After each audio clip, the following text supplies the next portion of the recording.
ela não é contemplada com os direitos humanos que está aí na Constituição, enfim, que está no papel. Por exemplo, o direito à moradia, né, um dos maiores direitos humanos. Foi até falado no filme, o direito à terra. E hoje, com esse projeto de cidade, com as UPPs, esse direito à moradia, a cada dia estamos perdendo. Sem falar nos outros direitos, direito à água de qualidade, direito à energia elétrica mais barata. O direito humano é extenso, né? É amplo, não é só direito à terra, direito à água, é direito à vida, como foi falado ao filme, literalmente a vida. A debater o gênero, né? Vivemos num país machista, e não é culpa nossa quando às vezes temos ações machistas, porque a gente foi criado numa pedagogia da dominação, né? Uma pedagogia que uma minoria domina uma grande maioria.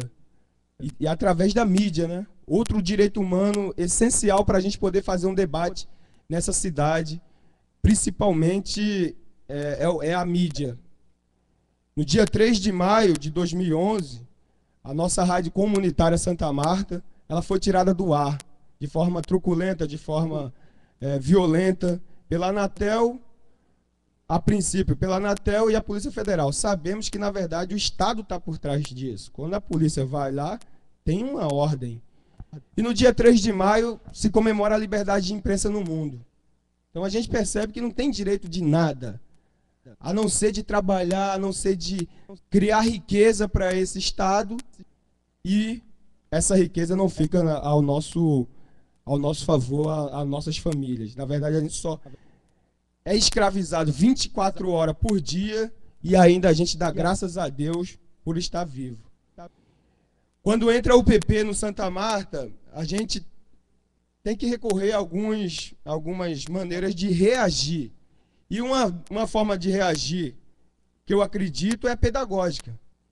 Como foi falado aqui, se tivermos escola e democrática, de qualidade, gratuita, a gente pode fazer outro debate nessa cidade. Se a gente tivermos espaços na cidade para debater a nossa realidade, a gente pode fazer construir outra sociedade. Infelizmente não temos. Uma grande maneira de dominar é através da fala. Quando eu falo aqui, ó, você é preto, favelado e tem que ser morto. Isso pode condicionar muita gente a seguir isso. E na maneira que eu possa debater isso, falar, ó, sou favelado sim, porque é político. Eu não moro em comunidade. Comunidade é um Facebook, eu moro na favela, eu sou favelado sim. Quando a partir do momento que eu tenho esse conhecimento, essa instrução, e debater que eu também faço parte dessa cidade e quero meus direitos garantidos como ser humano, como morador da favela, mas que mora na cidade do Rio de Janeiro. Isso pode fazer uma grande diferença.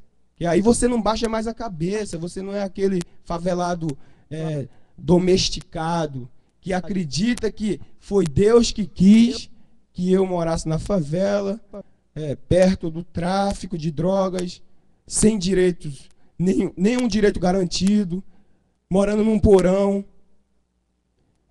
Então, uma das maiores, um espaço de libertação é a educação. E aqui eu acredito que tem vários professores, vários universitários. Vocês poderão levar libertação ou dominação. Vocês podem libertar o povo, o trabalhador, dessas amarras, ou pode continuar dominando. É direito humano nosso saber que a nossa cidade, nosso país, para poucos que estão no poder, que continuam dominando, e que muitos são massacrados. Então é direito nosso saber por que moramos na favela. Porque em outrora, não foi repartida a cidade, não foi dado o direito humano da gente morar numa casa digna. Porque tem gente morando, aí eu falo do Santa Marta, mas aqui tem vários moradores de favela, como o Julião do Jorge Turco, como Naldinho da Maré e vários outros. Tem gente morando de forma desumana, num porão, com mofo, sem água. Isso é desumano. E tem gente que dá um espaço do tamanho do Cine Odeon para um cachorro, um poodle, para ele ser bem tratado. Quer dizer, claro que o cachorro tem que ser bem tratado, é um animal. O ser humano tem que cuidar do animal, como parte da natureza. Mas e o ser humano lá? Ele tem que morar ali de forma desumana. Eu estou falando a partir do Santa Marta que com essa midiática pacificação de fuzil, e aqui a gente tem um delegado, espero que ele não me prenda, né? Não é da UPP. Não, esse delegado é parceiro, é nosso. Esse é do bonde. Com essa midiática pacificação de fuzil, uma favela compactada, uma favela pequena, 6 mil moradores, não resolveu nenhum problema de saneamento básico. Está lá os esgotos a céu aberto. Isso é direito humano nosso, a gente está pagando na conta. Vem todo mês na conta da Light cobrando esgoto. Está lá, aberto. Não melhorou nenhum no sentido de educação. Não tem uma escola dentro da favela Santa Marta. E quando a gente faz esse debate, é o cara que é antidemocrático, que não está a favor da democracia que chegou através de fuzil. É o cara que é a favor do tráfico de droga. Em nenhum momento, eu acredito que os meus companheiros aqui, moradores de favela, em nenhum momento a gente glorifica o varejo da droga. O traficante não está na favela. O traficante não está na favela, ali não nasce pé de fuzil, ali não nasce pé de maconha, não tem refinaria de cocaína. Existe uma organização maior, internacional, para trazer essas armas, e não tem tráfico de droga na cidade, crime na cidade, sem o Estado presente, sem os agentes do Estado presente. Então a gente construiu essa cartilha de abordagem policial. Agora, poxa, se entrar a pacificação ia levar os nossos direitos humanos, a favela ia ser escutada, ia poder falar, por que um favelado ia fazer uma cartilha de abordagem policial?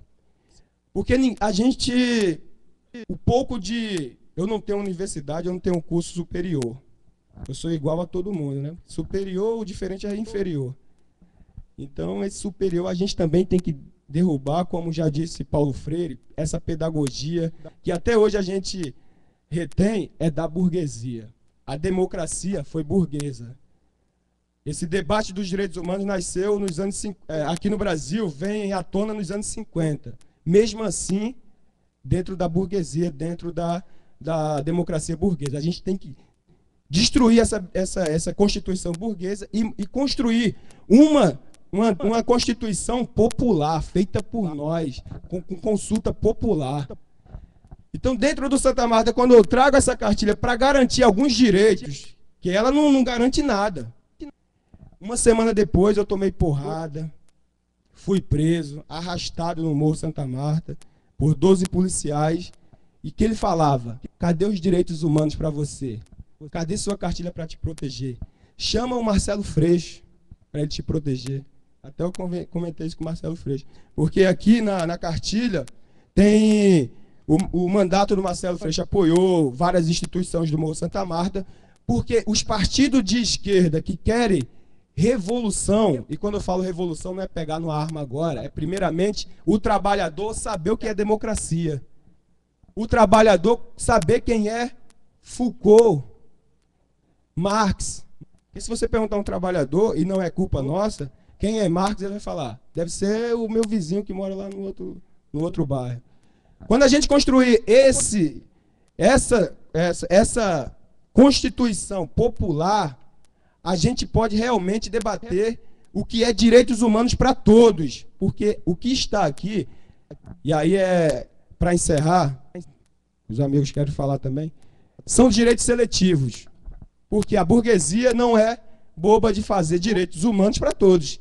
Quando você faz uma lei para pessoas negras, pobres, brancas, pobres, se roubar um relógio, passa 3 anos na cadeia, quem vai roubar um relógio?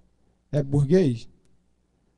Esse direito já é pensado para uma certa classe da sociedade que nunca terá direitos humanos garantidos. Então, é muito importante eu, como morador de favela, como uma voz orgânica lá de dentro, estar aqui junto com essa mesa muito importante aqui na sociedade, debatendo os direitos, debatendo outros temas, para a gente falar e não ser só visto como os coitadinhos. Ninguém aqui está pregando miséria, ninguém aqui é coitado. Somos seres humanos. Queremos participar da construção de uma sociedade igualitária, uma sociedade socialista, e que só acontecerá isso todos nós participando desta construção. Muito obrigado.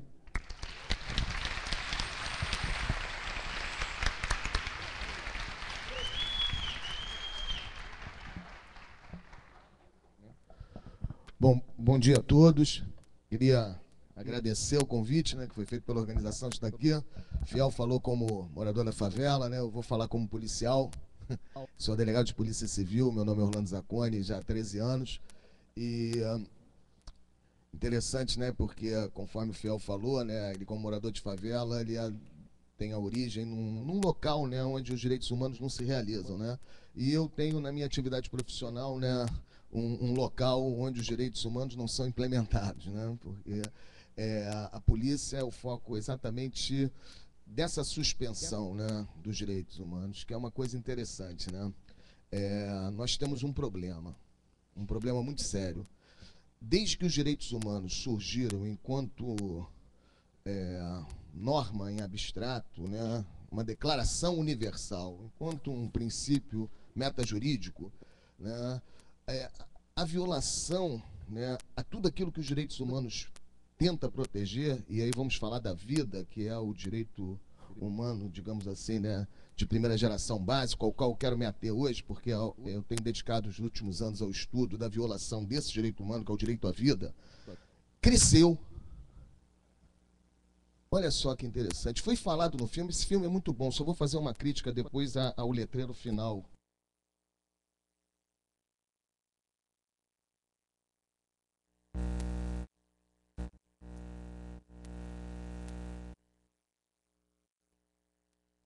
Sem partido, nós vamos continuar apanhando na rua. Mas daqui a pouco a gente conversa sobre isso. Vamos voltar ao direito sobre a vida.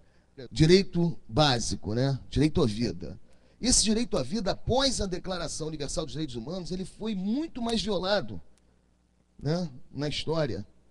Hoje, o filme traz um dado que é importantíssimo, né? Os estados nacionais, na forma dos seus sistemas policiais, matam e mataram no século XX muito mais do que as guerras.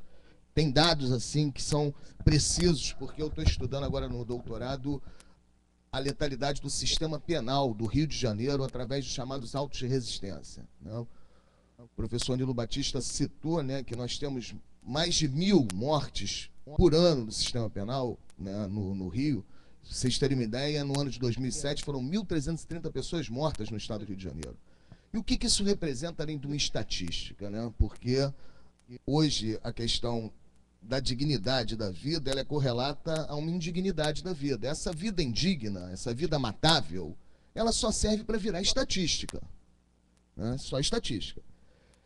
A Anistia Internacional divulgou, em 2012, uma pesquisa interessante que ela realizou em 2011, na qual ela constatou que em 20 países que ainda tem pena de morte legal no mundo, são 20 países, só não tiveram os dados, só não conseguiram juntar os dados da China, porque a China não fornece os dados, né? Foram mortas em 2011, nesses 20 países, 676 pessoas. Né? Mas aí foram pessoas que foram condenadas à pena capital em países onde a pena de morte é legal. 676. Só no estado do Rio e de São Paulo, nesse mesmo ano de 2011, né, foram mortas 961 pessoas a partir de ações policiais, pelo sistema penal. Ou seja, os estados do Rio e São Paulo, 2 estados brasileiros, produziram uma letalidade 42,16% maior do que todos os países que têm pena de morte no mundo. E aí nós temos um problema, porque o nosso estado, né, através da sua Constituição, proíbe a pena de morte, né, só admite a pena de morte numa situação de exceção, excepcional, que é a declaração de guerra, né? Então nós temos então aí talvez uma linha de investigação, né, que é a de um estado de exceção permanente que nós vivemos no nosso país. Porque, olha só, a morte de uma pessoa através de uma ação policial, ela é uma exceção, não é uma regra. Ela pode ser admitida no nosso ordenamento jurídico? Pode, em uma única hipótese. Legítima defesa própria do policial ou legítima defesa de terceiro. Ou seja, o policial, para salvar uma vida, seja a vida dele mesma ou a vida de um terceiro, ele pode, se essa for provada, a única forma, né, dele conseguir empreender, né, essa defesa, retirar a vida de alguém, matar alguém. Esses autos de resistência são instaurados de que forma? Para a gente já ouviu falar nesse nome, mas vamos entender o que é isso. Existe um inquérito policial que é instaurado para apurar se, quando um policial mata alguém em serviço, ele agiu dentro desses limites da lei, ou seja, se ele agiu em legítima defesa. Então, todas essas mortes, por exemplo, em 2007, 1.330 pessoas mortas, elas são objeto de uma análise por parte do Estado para saber se a ação do policial é legítima ou não. Reparem, o professor Michel Misse, né, pela UFRJ, ele chegou à conclusão que mais 98,9% dos autos de resistência são arquivados pela Justiça. E o arquivamento se dá porque existe um promotor de justiça e um juiz de direito que entende que essas mortes do sistema, produzidas por nosso sistema penal, são mortes legítimas. O Estado diz que essas mortes praticadas pela polícia são mortes que estão dentro do Estado de Direito, dentro da legalidade. Então não adianta dizer que a polícia é despreparada, não adianta dizer que nós temos que dar mais treinamento para a polícia, que só tem psicopata na polícia, porque essa letalidade, essa matança, ela se dá, né, para além das agências policiais. Existem outras agências que corroboram para essa letalidade. O Ministério Público tem que ser chamado à responsabilidade. O Judiciário também. E por que eu estou dizendo isso? Quando apareceram agora as imagens do helicóptero da Polícia Civil dando tiro para dentro da Coreia, né? Duas coisas chamam a atenção. Primeiro, e foi pouco falado, já estava arquivado. Já estava arquivada aquela morte daquele criminoso matemático, né? Já tinha sido arquivada. E depois, quando vai ao ar as imagens divulgando aquilo, a imprensa, a sociedade, porque temos que chamar a sociedade também a responsabilidade. A polícia mata, mas mata dentro de uma sociedade que às vezes aplaude. E aplaudiu no Tropa de Elite 1. Os cinemas, pô, aplaudiu. O Capitão Nascimento virou herói nacional. Nós tivemos o último herói nacional produzido pela nossa cultura, foi o Capitão Nascimento, torturador. Né? E a gente tem que também chamar a responsabilidade, né, o nosso ambiente, onde a gente está, né? A sociedade participa disso tudo. Então não é só a polícia, né? A polícia está lá fazendo serviço sujo na linha de frente, mas, né, botando a polícia para fazer o serviço sujo, tem outras agências do sistema penal, e aí eu já citei algumas, a sociedade aplaudindo. Então a briga não é só com a polícia, né? Temos que entender isso, né? Acho importante. E quando nós vamos fazer a análise dessa matança, né, desse massacre que é produzido pelo Estado brasileiro, vem uma outra questão. Isso está dentro ou está fora do direito? É uma pergunta. Ou seja, essas mortes são mortes que são legais ou são ilegais? Os policiais praticam crime ou não? Bom, se 98, 99% dos autos de resistência são arquivados pela justiça, significa que a justiça está dizendo que essas mortes são legais. Aí, pô, eu estou falando sobre esse assunto na academia de polícia, me levanta um policial revoltado e diz o seguinte: nós estamos atrasados, nós temos que ter pena de morte para traficantes, que nem na China. Eu falei, não, rapaz, tu tá maluco? Os chineses é que tem que vir aqui no Brasil aprender com a gente como é que se mata traficante. Eles é que tem que vir aqui, depois eles têm que voltar para mudar tudo que eles fazem lá, porque eles vão entender que não funciona. Porque o que vai, o marco, e aí é só para fechar minha fala também, porque o tempo é curto, né? O marco que nós temos hoje na luta por uma possível efetivação de direitos, né, humanos, não vai ser através do direito. Não vai ser através do direito que nós vamos efetivar direitos. Vai ser através da política. É na política que se efetiva direitos.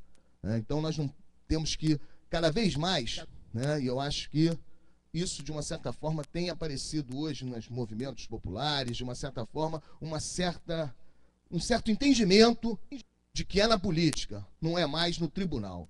Porque o tribunal, né, ele é feito para suprimir direitos também. Né? Não tenhamos dúvidas disso. Né? O tribunal não é feito para efetivar direitos, é feito para suprimir também. E temos que tomar muito cuidado com os defensores dos direitos humanos que se agarram ao direito. Essas armas não letais que estão aí cegando e matando daqui a pouco, por enquanto só estão cegando, mas daqui a pouco já matou. Essas armas não legais chegaram no Brasil pela mão de um certo grupo de defensores dos direitos humanos que diziam, não sei se ainda dizem, que eram armas que iam reduzir a violência policial. Eu não sei quem é que estava num painel, numa palestra da Boca que a gente fez lá no Circo Voador, sobre esse tema das armas não letais que matam, e eu lá, já tem mais de um ano, defendia que essas armas não eram para reduzir a letalidade da polícia. Porque se a polícia vai para uma área de confronto, onde ela vai se deparar com, né, uma resistência armada, tu acha que a polícia vai com bala de borracha? A polícia vai de fuzil. Então, onde é que nós vamos usar? Nós estamos ampliando o poder de força do Estado. Estamos dando aos agentes policiais armas, né, que não permitem a resistência. E quando nós pensamos o Estado na forma a reduzirmos a zero o direito de resistência, significa que só vai ficar o estado de exceção. Né? Porque o estado de exceção é correlato ao direito de resistência. É um outro tema muito interessante que eu também tenho trabalhado. Tanto o estado de exceção como o direito de resistência são momentos, né, de crise profunda do ordenamento jurídico, onde se permite uma ação fora do direito, para se tentar restabelecer a ordem jurídica. Do lado do Estado, ele usa isso cotidianamente nas ações policiais. Toda hora, a polícia, para manter a ordem, né, ela suspende direitos para depois garantir direitos. Primeiro suspende para depois garantir. Né? Mas o que resta a nós, quando nós estamos sofrendo, né, nós estamos do outro lado, sofrendo esse estado de exceção, né, de um Estado policial que não nos dá condição de defesa em relação a qualquer um dos nossos direitos? Só resta a resistência.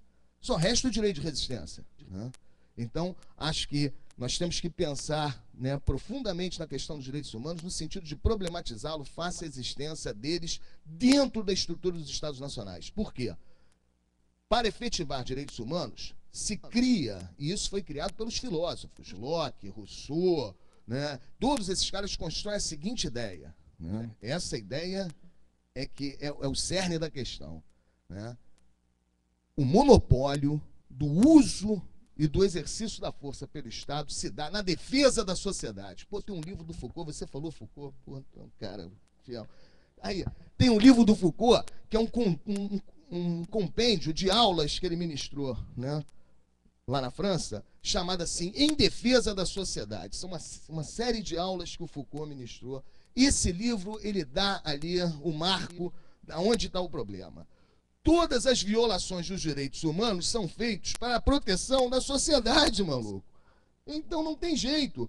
Né? É tudo para a nossa proteção. Então, se a gente não começar a problematizar esse discurso, né, que coloca no criminoso, por exemplo, a existência do bárbaro, do perigoso, daquele que vai colocar em risco, em perigo a nossa sociedade, e hoje o traficante de drogas, né, ele é o símbolo maior desse perigo, por isso que ele vira um matável. Né? Mas isso é uma repetição, né? Porque desde que se criou o Estado Nacional, existem categorias de pessoas que são matáveis, porque são justamente aquelas que colocam em risco a ordem, né, a pureza, né, da sociedade. Né? Então, em defesa da sociedade, judeu virou piolho, né, e traficante de drogas também é piolho, porque teve um coronel da Polícia Militar que já disse que o inseticida, né, PM, é o melhor inseticida social. Segurança. É mesmo? Do PT?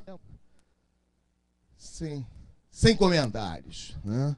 Mas então, é isso. Eu espero que eu, como policial, eu acho que todos aqui têm uma área de atuação. Nós temos estudantes, temos artistas, né, professores. Acho que nós, dentro da nossa área de atuação, temos que realmente aprofundar o debate político acerca de uma sociedade mais justa. Porque, olha, a maior ilusão do mundo a gente achar que nós vamos ter implementação de direitos humanos de primeira, segunda, terceira geração para todos, numa sociedade capitalista como a nossa, totalmente desigual, onde a desigualdade só cresce. Porra, isso é balela. Isso só serve, né, para legitimar as ações imperialistas, racistas. Não vai ter outro caminho, isso é uma balela. Isso é um conto da carrochinha, tá bom? Muito obrigado.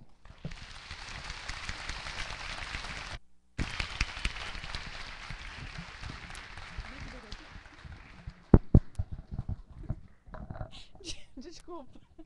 É que eu e o Marcelo estava aqui no modo eto para saber se a gente seguiria a ordem da liderança, né, que começou a falar em pé e o Marcelo tentando me convencer a ficar sentada. Mas eu estou seguindo aqui, estou seguindo a ordem da mesa, falaram antes de mim. Então, eu acho que primeiro eu quero parabenizar, eu acho que esse documentário ele foi muito feliz passando nesse momento. Acho que no Rio de Janeiro, São Paulo, Bahia, Brasília, Minas Gerais, a luta em defesa da redução da passagem, né, que é uma questão extremamente atual, demonstra a atualidade desse documentário, da importância de nós estarmos aqui debatendo a questão dos direitos humanos. Então, acho que esse filme foi bem a calhar para o momento histórico que a gente está vivenciando.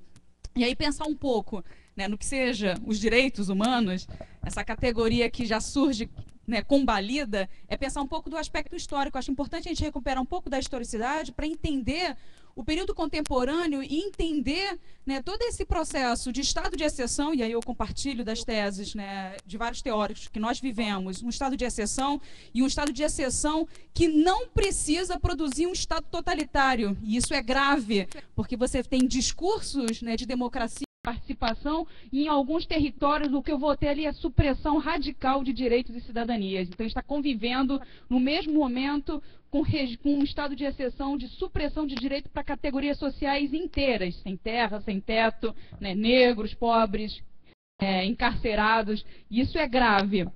E aí, recuperando um pouco, eu acho que o Fiel, né, já introduz esse tema, né? Quando a gente pega os direitos humanos, ele tem um nascedouro que é vinculado a um determinado modelo, que é o modelo capitalista nascente. E, portanto, ele traz em si uma herança absolutamente individualista. Não é à toa que quem teve o desprazer de ontem assistir nos jornais a senadora Cátia Abreu, e eu não vi batalhão de choque na mobilização dos latifundiários contra os indígenas, não vi, só vejo batalhão de choque aqui, né, quando a juventude se organiza para reivindicar a redução da passagem. A Cátia Abreu, em um dado momento, fala assim, é preciso que o Brasil fale para o mundo que aqui tem direito, que aqui tem propriedade, que aqui tem ordem. É porque quando a Cátia Abreu, alucinadamente, isso mostra como o nosso parlamento está medíocre, porque essa mulher é senadora, ela é intelectual orgânica da direita, isso é trágico, porque ela ela é pueril nas opiniões dela, mas quando... Oi? E é da base do governo. Ela tem formulado hoje a política agrária. Eu tenho clareza de que o debate que o Sted teve aqui, ele deve ter dito isso, porque quem lê, né, as últimas medidas governamentais sobre a política agrária sabe perfeitamente bem que é o olhar da Cátia Abreu sobre a questão da propriedade.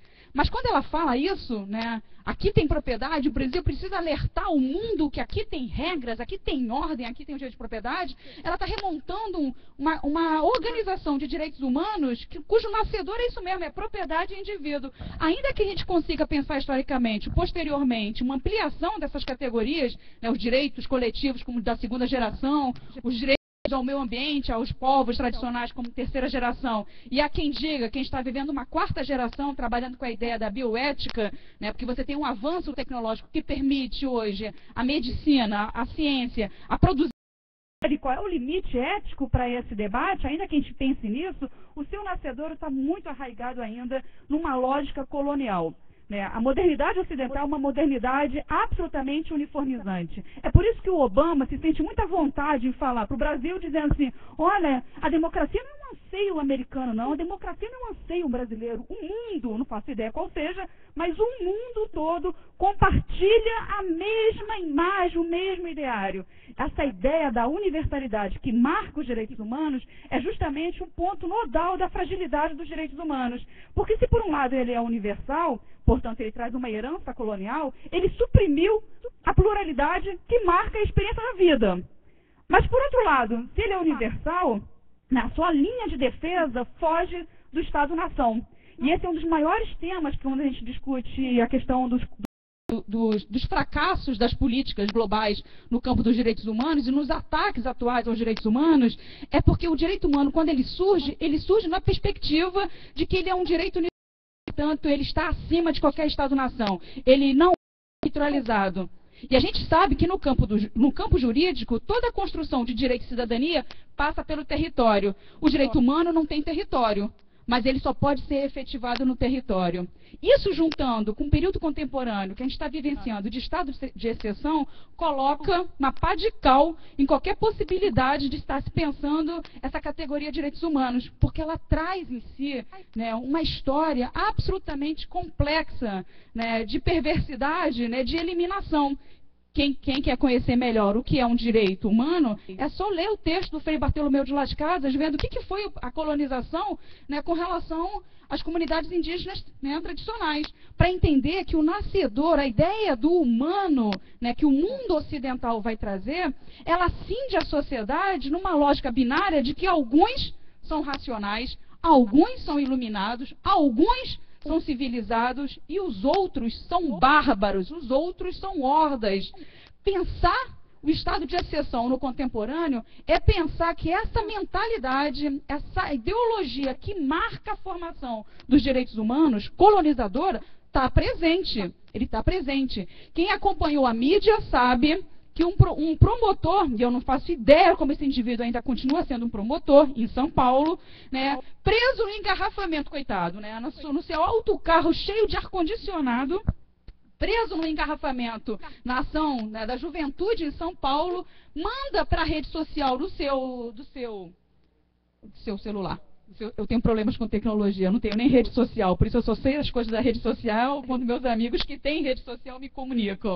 Manda uma mensagem no seu celular dizendo, olha, eu quero que o engarrafamento por causa, ele usa um termo de primatas, desses primatas que estão impedindo o trânsito, eu quero que vocês avisem aos policiais que aqui é o meu tribunal do júri e que quem matar o militante não terá processo de homicídio, serão arquivados. Isso é grave. Isso mostra como a mentalidade de que divide a sociedade em hordas, né, os não-humanos, e que para esses não-humanos cabe tudo, inclusive a morte, ela se faz presente no nosso passado. Por isso que é importante entender o passado, para a gente compreender a dimensão ampliada, porque pensar e aí o Rolando sabe tão bem quanto eu sobre isso, né? Pensar na história, prisão e morte, gente, para a pobreza, para os inimigos do Estado, sempre aconteceu. Pega lá o Capital de Karl Marx, que ele tem um capítulo chamado sobre a lei sanguinária, né, em que ele está discutindo como é que o capital vai introduzindo leis punitivas diante da reação do trabalho. Portanto, direito penal para controlar o trabalhador e para eliminar a sua oposição sempre se deu. O que a gente precisa entender, o que há de presente nesse fenômeno global, né, que na verdade vem criando a obrigação de uma reação a essa lógica. E aí o que a gente percebe no contemporâneo é uma potencialização, né, desses discursos, né, de divisão de não-humanos e humanos. A frase do Sivuca, a gente pensa que a Pilhéria pensa que é um discurso, né, isolado, mas na verdade ele está presente na sociedade. Ele se faz presente. Se o mapa da violência que foi lançado ano passado vai mostrar, né, que você tem de 2002 até 2010 uma redução de mortes de indivíduos brancos em torno de 28%. No mesmo período, eu tenho um aumento de mortes de indivíduos negros de quase 24%. Então, o fato de eu estar vivendo numa sociedade em que eu consigo vislumbrar que eu tenho uma política de extermínio direcionada para um determinado setor social, nos coloca o grande desafio de estar pensando, né, que gestão é essa, né, que Estado é esse, que política é essa e que mundo eu quero estar construindo e produzindo. Oliveira Viana, que foi um pensador, historiador, né, dos anos 30 no Brasil, extremamente conservador, ele fazia um embate porque ele dizia que todas as ideias liberais que, né, Rui Barbosa, no campo jurídico, queria introduzir no Brasil, era estrangeirismo. E o Brasil, né, tinha uma sociedade amorfa e que, portanto, para conseguir produzir o avanço da sociedade brasileira, nós tínhamos que ter um Estado autoritário. Essa lógica de um Estado autoritário, ela está presente. Ela está presente quando a gente analisa o PP e o Fiel, na música dele, fala: a polícia não entra na minha cabeça. Não foi isso que você disse, nos brindando na sua apresentação? A polícia não entra na nossa cabeça. Mas existe hoje uma tentativa de produção de consenso social através da mídia que vai corroborar com esse estado de exceção. Né, algum tempo atrás, quando a Polícia Militar fez 200 anos, teve um comercial, né, que era o carro da Polícia Militar andando a todo vapor, com a sirene balançando lá. Você achava que era um comercial falando da operação da polícia, aí ela chegava finalmente na favela, e aí saía do carro da Polícia Militar, né, uma enfermeira, uma professora, criando uma imagem de que a cidadania na favela, ela obrigatoriamente vai ser construída pelo aparato de segurança pública. Isso há alguns anos atrás. Com a UPP, eu tenho uma propaganda de um senhor que chega e começa a falar: olha, eu achava que podia levar vantagem em tudo. Eu não sabia que com esse meu comportamento eu podia atingir minha família. E aí o slogan é: não é legal ser ilegal. Uma campanha massiva contra o uso de gato. E o que é o gato? É o direito do cidadão a acessar um bem que deve ser considerado um bem fundamental: energia. Eu não tenho como viver sem energia, não é? E aí, a lógica... Eu também acho. Viva o gato, viva as copiadoras de texto, viva os CDs piratas, porque são mecanismos, na verdade, de acesso à produção de direitos fundamentais que são, na verdade, impedidos por uma lógica mercantil. Então, na verdade, a gente está tentando produzir um consenso. E aí, qual é a resposta? Eu não tenho resposta, mas eu tenho clareza. Tem um escritor francês, Marcel Proust, que ele diz o seguinte: se sonhar é perigoso, a resposta não é sonhar menos, a resposta é sonhar mais. Quando eu vejo os meninos, essa juventude belíssima, com as suas multiplicidades de organização, os sem partidos, os com partidos, não importa. Mas quando eu vejo essa juventude que está indo para a rua, se resistindo a um aparato policial vergonhoso, com policiais militares que, inclusive, estão destruindo seu carro para poder tipificar penalmente, de forma mais perversa, essa juventude, né, através de dano de propriedade pública. Quando eu vejo essa juventude, eu percebo que ali nós temos a indignação. Sonhar mais significa sermos capazes de ampliar a nossa raiz da indignação. E ser indignado, diferente do que o modelo ocidental tenta nos passar, né, de que significa que nós somos irracionais, é o oposto. Ser indignado é um elemento absolutamente humano, porque significa que eu percebo no outro, né, o injusto por ele sofrido, me reconheço nessa injustiça e mesmo que eu não a sofra, eu vou partir para cima para a defesa desse indivíduo. Então, indignação nos transforma em seres humanos. Indignação é a nossa capacidade de sermos humanos. Quando eu vejo essa geração com uma incrível capacidade de indignação, dizendo que é mais do que 20 centavos, é mais do que a redução da passagem, porque o que nós estamos lutando é porque nós queremos ter a gestão da cidade. Essa cidade que é feita para o capital não nos interessa. Então, eu fico muito feliz com o documentário. Acho que pode ter crítica, mas eu achei muito brilhante o documentário, que terminou com a imagem do passado da ditadura militar e coloca a imagem da repressão policial no presente. Porque, na verdade, discutir o estado de exceção no passado ainda é um problema, mas é aceitável. A dificuldade é a gente perceber que esse estado de exceção está no presente. E a gente só consegue pensar, né, em superar isso com indignação. Por isso, Mário Benedetti, encerrando, já dizia: somente quando eu transgrido alguma ordem é que eu sinto o mundo respirável. Eu espero que essa geração que está transformando o mundo respirável para todos nós, a gente possa ser capaz de ampliar e produzir um mundo melhor.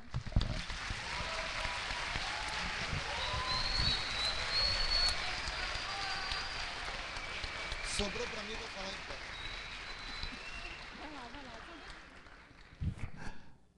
Boa tarde já a todas e todos. Fiel, Zacone, Fernandinha. Prazer estar aqui mais uma vez, convite do Leon, no Domingo é de Cinema, sempre nos faz respirar mais. Eu hoje já peço desculpas antecipadas, mas eu estou com um problema grave familiar e tenho um horário de visita hospitalar que eu não posso negociar, então tenho que sair realmente meio de 30, não vou poder ficar para o debate, peço desculpas, mas sempre estou aqui nesses debates aqui no Domingo é Dia de Cinema, vocês sabem disso. Enfim, eu gostei muito, eu não tinha assistido esse documentário, eu gostei muito, eu achei que foi muito, é difícil um documentário de 1h30, né? A gente está acostumado com documentários mais curtos, mas você nem percebe que ele tem um documentário de 1h30, porque ele é muito pedagógico, ele circula, né, dos temas, mostrando toda a complexidade da luta por direitos humanos com muita habilidade e muita firmeza o tempo inteiro. Acho que é bacana, muito, muito bom. Enfim, o que eu posso falar que diferencia um pouco da fala dos meus amigos e da Fernanda aqui? Eu tenho feito uma brincadeira recente, dizendo o seguinte: direitos humanos é tudo aquilo que sobrou do direito do consumidor, né? Qual é o espaço institucional que mais tem hoje centro de debate? É o direito do consumidor, não é? Pode ver, vejam as matérias de jornal. Direito do consumidor tem muito espaço no parlamento, tem muito espaço na mídia. Por que o direito do consumidor ganhou tanto espaço? E é algo recente. Por que o direito do consumidor ganhou tanta força recentemente? Porque, de alguma maneira, o cidadão está associado ao consumo numa sociedade de mercado. E o direito humano, ou os direitos humanos, essa categoria, é exatamente aquele momento que você cuida daquele que não é cuidado pelo direito do consumidor. Porque está fora da lógica do mercado, está fora da lógica do consumo. Seja nas lutas coletivas, seja nas lutas individuais, né? E isso é muito interessante porque se consolida fundamentalmente a partir da década de 80 no mundo da 90 aqui no Brasil. A década de 90 ela é crucial para cá no que diz respeito a essa produção de supérfluos, aqueles que estão fora do mundo do consumo. E é fundamental. Essa frase do Sivuca, eu não esperava vê-lo tão cedo, mas enfim, o filme também me fez isso, né? Trouxe de volta a imagem do Sivuca, mas eu há pouco tempo, nesse mês que passou, eu tive o Sivuca muito presente na minha vida. Eu fiz aquela denúncia contra aqueles episódios da Polícia Civil, lamentavelmente do helicóptero na favela da Coreia, né? Eu recebi a denúncia de policiais civis, diga-se de passagem, né? E tornei pública essa denúncia e fiz a denúncia a todos os órgãos que tinha que fazer. E eu tomei, porque essa é uma briga que a gente está perdendo no conjunto da sociedade. Isso a gente tem que dizer. Essa é uma briga que a gente está perdendo no conjunto da sociedade, né? É claro que a gente está muito animado com o que está acontecendo hoje, com a juventude indo para a rua, mas o debate, por exemplo, da redução da idade penal é um debate que a gente está perdendo. Ou não estamos? O conjunto maior da sociedade hoje talvez apoie ainda a redução da idade penal. Por quê? O que isso significa?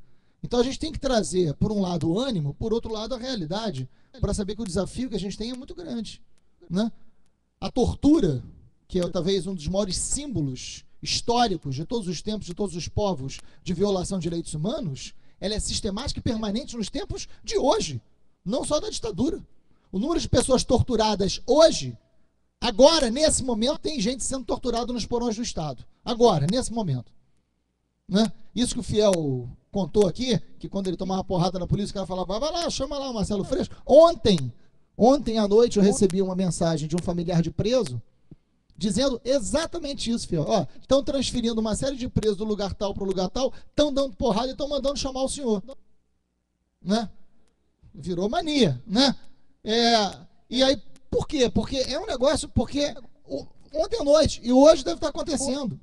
E aí manda a equipe para lá, vai para não sei aonde. Até quando a gente vai ser reativo nessa história? Né?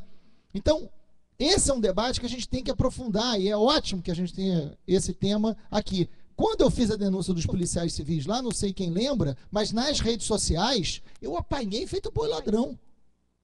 Ou ninguém lembra disso? Foi agora, no mês passado. Fernanda fez carta de solidariedade lá, né, ao meu amigo, coitado, né? E eu apanhando. Por que apanhando? Porque a gente estava dizendo que a polícia não pode fazer na favela o que foi feito ali. Porque aquilo jamais seria feito em qualquer outro território do Rio de Janeiro se não fosse favela. E não venham me dizer que foi a elite da classe média que me bombardeou. Não é verdade. Foi também. Mas diversos momentos dos setores populares eu tomei a mesma porrada. Dizendo que é defensor de bandido, bandido bom e bandido morto. Né? Tem muito Sivuca por aí. Essa lógica do Sivuca ainda é muito forte, porque a gente alimenta ainda uma sociedade do medo. E o medo contra o outro, o medo daquele que sobrou, o medo daquele que não é igual, o medo daquele que eu rompi eticamente com ele. A ditadura deixava muito clara quem era o inimigo da ordem. E o debate da ordem é fundamental para entender as violações de direitos humanos. O Estado é o principal violador de direitos humanos historicamente. E ele faz isso em nome da ordem. E aí entra o debate da hegemonia. Porque é fundamental ter a legitimidade desse Estado totalitário sobre uns. E aí os outros precisam apoiar. Esse debate da legitimidade é decisivo. Porque é fundamental a produção do medo nos tempos de hoje. Na época da ditadura você tinha o subversivo, você tinha o comunista, você tinha o estudante claramente identificado nos documentos, inclusive é só pegar o texto do AI-5, como o inimigo da ordem, o inimigo da pátria. E quem é o inimigo hoje? A gente não fez a transição da ditadura para os tempos de democracia no que diz respeito à segurança pública, além de diversos outros temas, mas principalmente na segurança pública. A nossa polícia continua sendo militar. O auto de resistência, citado aqui pelo Zaqueu, é um instrumento da ditadura. Perdoe, me perdoe. Me perdoe. É também da Polícia Civil, mas são completamente diferentes. É porque ontem eu fiquei falando do Zaqueu com problemas da Secretaria de Assistência Social. 1000 perdões, eu estou te devendo essa. Só não me chama de Bolsonaro. Fora isso, só não responde assim. Fora isso, pode apelar, né? Não, mas eu sei que ele ia responder dessa forma agressiva. Mas enfim, Zacone, desculpa. Não. O Marcelo Alencar é terrível, né? O Eliomar, que sempre que eu... Você sabe, tá brincando? Sempre que eu e o Chico Alencar a gente tá junto, o Eliomar faz confusão e chama de Marcelo Alencar. Não, ele mistura, que é um erro irreparável, né? Mas enfim, brincadeira à parte, já até me perdi no que eu estava falando. Mas o auto de resistência é um instrumento da ditadura militar. Né, que está até hoje. Então, a ditadura militar trabalhava com a ideia do inimigo. E hoje também. Quem é o inimigo hoje? Né? É o subversivo? Agora é o jovem que está indo para a rua. Mas quem é o inimigo da ordem? Eu não sei quem ele é, mas eu sei a cor que ele tem e onde ele mora. Né? Essa é a lógica. E é preciso legitimar a ideia de que a polícia pode e deve entrar no território do inimigo. Por isso que o debate sobre território é tão importante nas cidades. No Rio e em tantas outras. A relação entre Estado, território, governança e soberania. Esse é o debate fundamental dos direitos humanos hoje em qualquer cidade brasileira.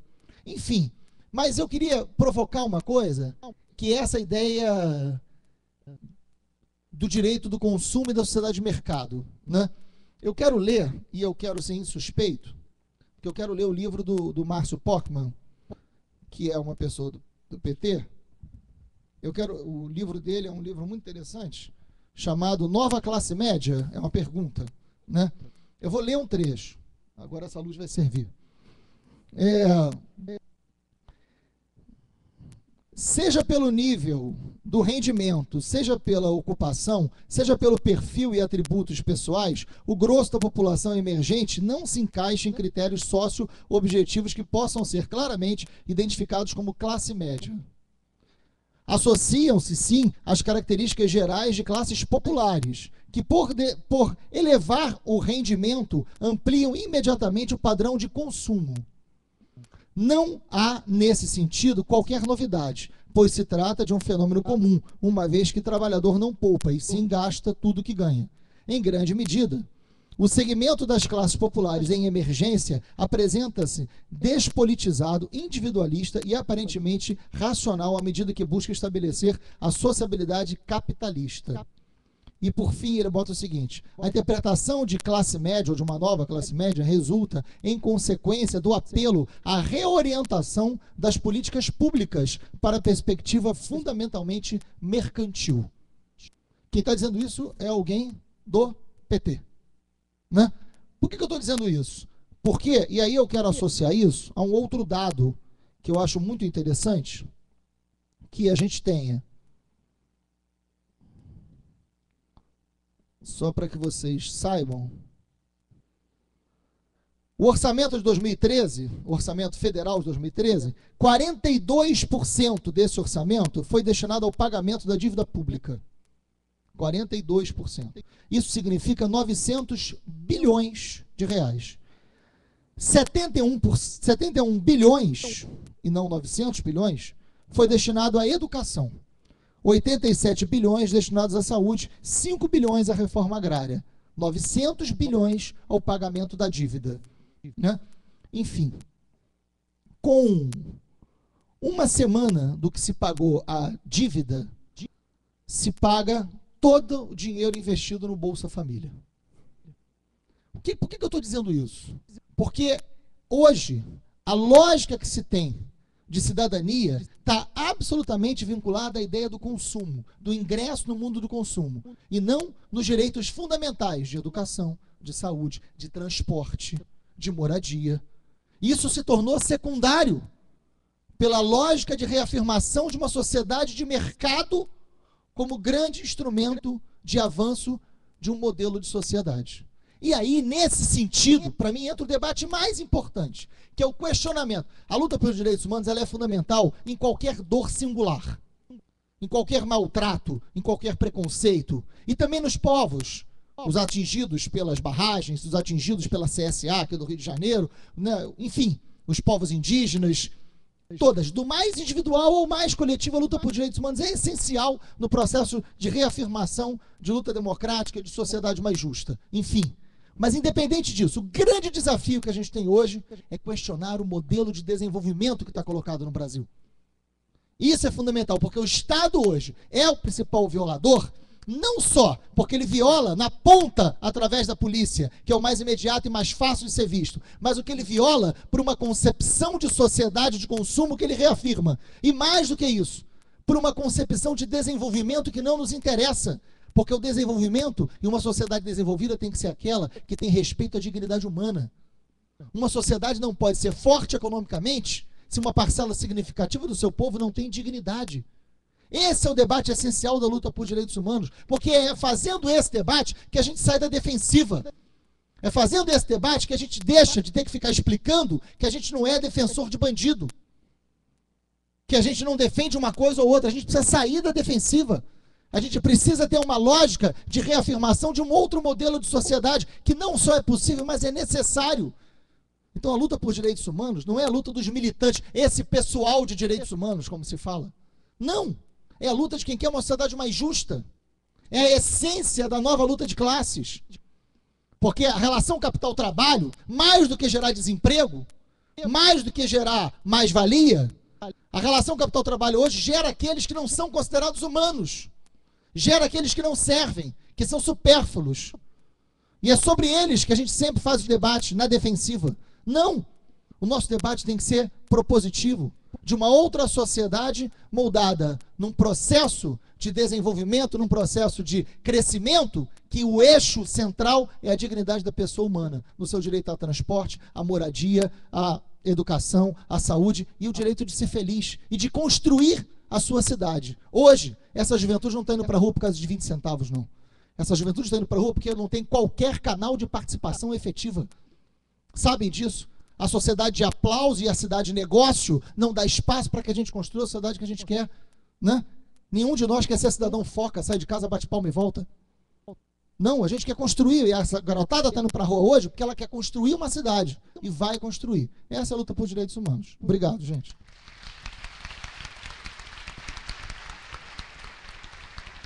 Valeu.